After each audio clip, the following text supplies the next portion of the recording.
तो आज हम बात करने वाले हैं केमिस्ट्री के एक बहुत ही महत्वपूर्ण टॉपिक की, तत्वों का आवर्ती वर्गीकरण। इस चैप्टर में जो टॉपिक है वो पूरी केमिस्ट्री में आपको काम देंगे, जैसे कि परमाणु त्रिज्या है, आयनिक त्रिज्या है, और साथ में क्या है, धात्विक त्रिज्या, विद्युत ऋणात्मकता। ये सभी टॉपिक बहुत महत्वपूर्ण है। ऑर्गेनिक केमिस्ट्री में आप जब भी जाएंगे, इनऑर्गेनिक में जब भी जाएंगे, तो सबसे ज्यादा आकार का फर्क पड़ता है। जैसे आप देखेंगे कि HF, HCl और HBr और HI। अगर आपसे कोई पूछता है कि इन चारों में सबसे अच्छा एसिड कौन है, सबसे अच्छा अम्ल कौन है, तो आप किसके बारे में बताएंगे कि कौन अच्छा अम्ल है? तो इसमें सबसे ज्यादा अच्छा अम्ल आप सोच सकते हैं HF हो सकता है, आप सोच सकते हैं HI हो सकता है, लेकिन आपको समझना पड़ेगा कि ये सबसे ज्यादा अच्छा एसिड क्यों है। मैं अगर ये कह दूं कि HI सबसे अच्छा एसिड है, एसिड यानी अम्ल। अम्ल क्या होते हैं दोस्तों? अम्ल वो होते हैं जो H+ आयन त्याग देते हैं, और जो पदार्थ H+ जितनी जल्दी त्यागेगा वो उतना ही अच्छा अम्ल होगा। ये किस आधार पर बता सकते हैं आप? तो सबसे पहला टॉपिक जो इस चैप्टर में है, परमाणु त्रिज्या। परमाणु त्रिज्या से देख के हम ये बता सकते हैं कि कौन जल्दी बॉन्ड टूटेगा और कौन बॉन्ड देर से टूटेगा। तो अगर परमाणु त्रिज्या देखें तो FCl, Br और I, आप 11th क्लास में पढ़ते हैं कि सबसे बड़ा आकार इसमें से I का है। आप जानेंगे जब बड़ा आकार है किसी भी परमाणु का तो बॉन्ड भी बड़ा होगा। अगर परमाणु का आकार बड़ा है तो बॉन्ड भी बड़ा होगा, और बॉन्ड बड़ा होगा तो जल्दी टूटेगा। आप समझ सकते हैं कि एक छोटी लकड़ी है और एक बड़ी लकड़ी है, उन दोनों को तोड़ने का प्रयास करें, एक जैसी स्ट्रेंथ की है, तो वो बड़ी वाली लकड़ी जो है बहुत आसानी से टूट जाती है। आप सब जानते हैं बहुत अच्छी तरीके से। इसी तरीके से हम कह सकते हैं कि जो HI है वो बहुत ही अच्छा अम्ल है। तो इस तरीके से पूरी केमिस्ट्री के अंदर ये तो एक छोटे से टॉपिक की बात हुई कि HI बहुत ही अच्छा अम्ल है, लेकिन बहुत सारे टॉपिक हैं जिनमें आपको ये पता चलेगा कि इन टॉपिकों का कितना महत्व है। जैसे आप देखें CH3S और CH3Cl, सेम कंसेप्ट यहाँ पे भी लगेगा। इन दोनों में पूछे कि प्रतिस्थापन अभिक्रिया, नाभिक इसमें ही प्रतिस्थापन अभिक्रिया अगर आपको करनी है तो सबसे ज्यादा अच्छी नाभिक से नहीं प्रतिस्थापन अभिक्रिया किसमें होगी, इसमें होगी या इसमें होगी? तो वही कंसेप्ट है कि जिसका आकार बड़ा होगा वो बॉन्ड जल्दी टूटेगा, और जिसका आकार छोटा होगा वो बॉन्ड देर से टूटेगा। इसीलिए यहाँ पर जो नाभिक से प्रतिस्थापन अभिक्रिया तेज होगी वो CH3Cl के अंदर होगी। तो इस तरीके से इस चैप्टर का बहुत महत्वपूर्ण योगदान है पूरी केमिस्ट्री के अंदर। तो आइए समझते हैं इस चैप्टर को, परमाणु एवं आयनिक त्रिज्या। सबसे पहले हम डिस्कस करते हैं परमाणु त्रिज्या के बारे में। दोस्तों आप समझें कि परमाणु त्रिज्या की डेफिनेशन आप जब भी देखते हैं तो कुछ ऐसा लिखा रहता है कि किसी भी परमाणु के नाभिक से, किसी भी परमाणु के नाभिक से बाहरी कोश की दूरी को, परमाणु के नाभिक से परमाणु का जो सेंटर है उससे बाहरी कोश तक की जो भी दूरी होगी उसी को परमाणु त्रिज्या के नाम से जाना जाता है। ये डेफिनेशन आपने पढ़ी भी होगी, शायद आप जानते भी हो।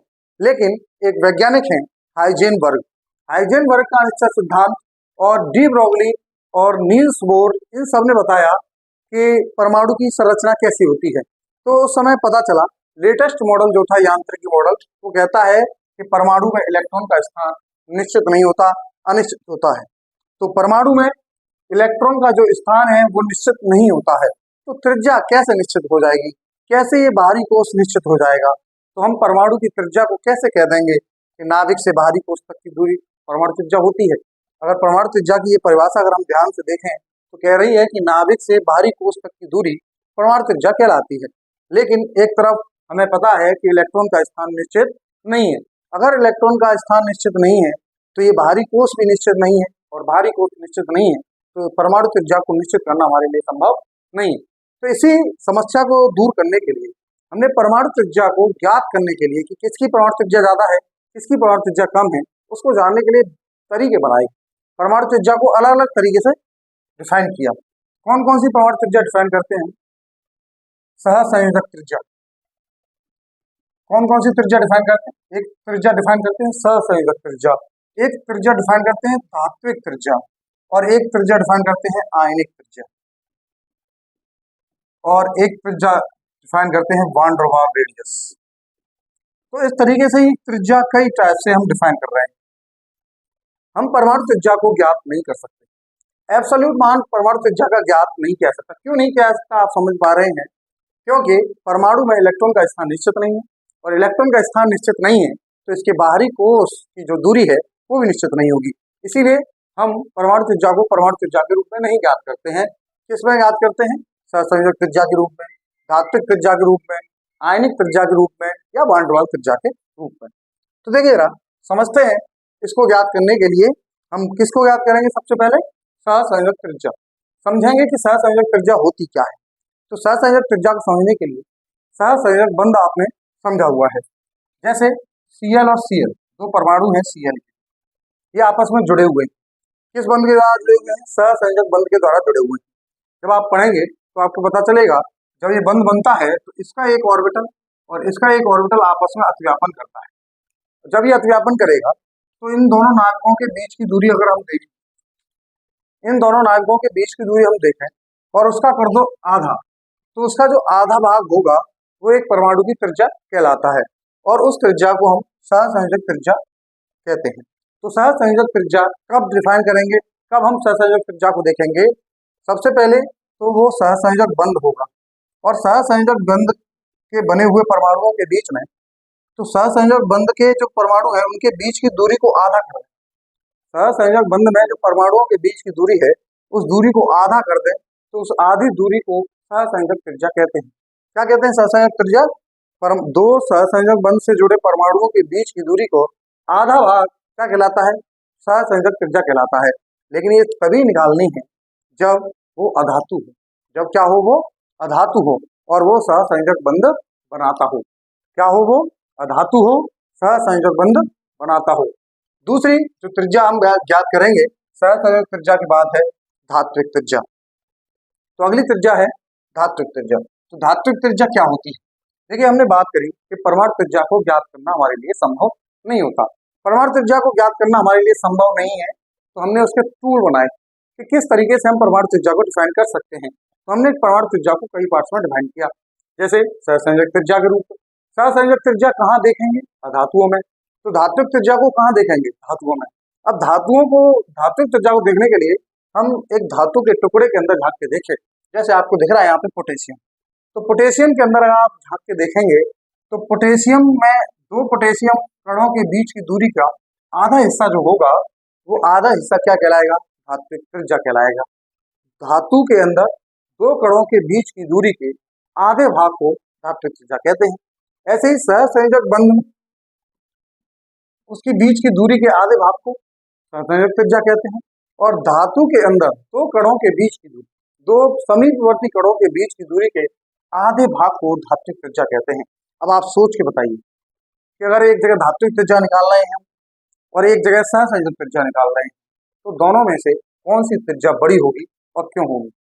कैसे हम बता सकते हैं कि सहसंयोजक बंध है और एक है धात्विक बॉन्ड, इन दोनों में से अगर त्रिज्या ज्ञात करनी हो तो किसकी त्रिज्या ज्यादा होती है?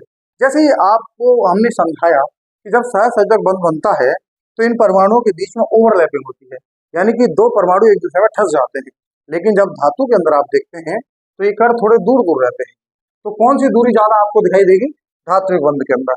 तो धात्विक बंध के अंदर दूरी ज्यादा दिखाई होगी तो धात्विक त्रिज्या का मान हमेशा सहसंयोजक त्रिज्या के मान से ज्यादा होता है।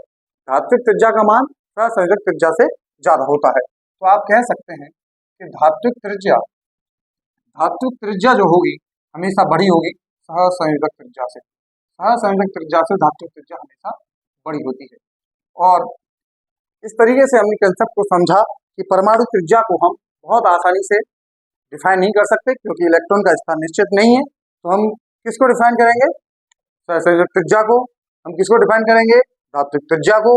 और आगे हम डिफाइन करेंगे कि ये जो त्रिज्या है वो किस प्रकार से चेंज होती है, मतलब बाएं से दाएं जाए, ऊपर से नीचे जाए आवर्त सारणी के अंदर वर्ग में या आवर्त में परिवर्तन देखें तो किस प्रकार प्रवर्तित होती है। तो आपने सुना होगा कि एक अपवाद शब्द, इस लाइनों में अपवाद होता है, लेकिन हम आपको इस ऐसे कंसेप्ट से सिखाएंगे कि आपको कोई अपवाद दिखाई नहीं देगा। जैसे हम कहते हैं कि बाएं से दाएं जाने पर जब हम इस लेफ्ट टू राइट जाते हैं आवर्त सारणी के अंदर तो परमाणु त्रिज्या घटती है, लेकिन सबसे लास्ट की जो त्रिज्या होती है एनी की, वो त्रिज्या सबसे बड़ी हो जाती है। ऐसा क्यों है? इसके पीछे क्या कारण है कि इसकी त्रिज्या बढ़ जाती है? अक्रिय गैसों की परमाणु त्रिज्या फ्लोरीन से किसकी ज्यादा होती है? नियोन की। क्लोरीन से ज्यादा किसकी होती है? ऑर्गन की। ब्रोमीन से ज्यादा किसकी होती है? क्रिप्टन की। जबकि बाएं से दाएं जाने पर परमाणु त्रिज्या घटती है। तो ऐसा क्यों है? तो समझिए जरा बात को ध्यान से। ये वाली जो त्रिज्या होगी ये धातु में है। यहाँ पर धातु की त्रिज्या है तो यहाँ पे कौन सी त्रिज्या निकाल रहे हो? धात्विक त्रिज्या। यहाँ पे अधातु है तो यहाँ कौन सी त्रिज्या निकलेगी? सहसंयोजक त्रिज्या निकलेगी। और हमेशा पता है आपको कि जो धात्विक त्रिज्या होती है वह सहसंयोजक त्रिज्या से बड़ी होती है। तो इधर तो बड़ी है त्रिज्या, इधर से इधर छोटी है। अब आप इस अक्रिय गैस में देखेंगे तो अक्रिय गैसों में जो त्रिज्या निकाली जाती है वो त्रिज्या निकाली जाती है वान डर वाल त्रिज्या। अब ये वान डर वाल त्रिज्या क्या होती है हम नेक्स्ट क्लास के अंदर समझेंगे, और वह अक्रिय गैसों में ही निकाली जाती है। यानी कि अक्रिय गैस के अंदर दो कणों के बीच की दूरी को, आधे हिस्से को वान डर वाल त्रिज्या कहते हैं। ये त्रिज्या इसलिए बड़ी होती है क्योंकि ये वान डर वाल त्रिज्या होती है। तो हम नेक्स्ट क्लास के अंदर समझेंगे कि वान डर वाल त्रिज्या क्या होती है। Thank you.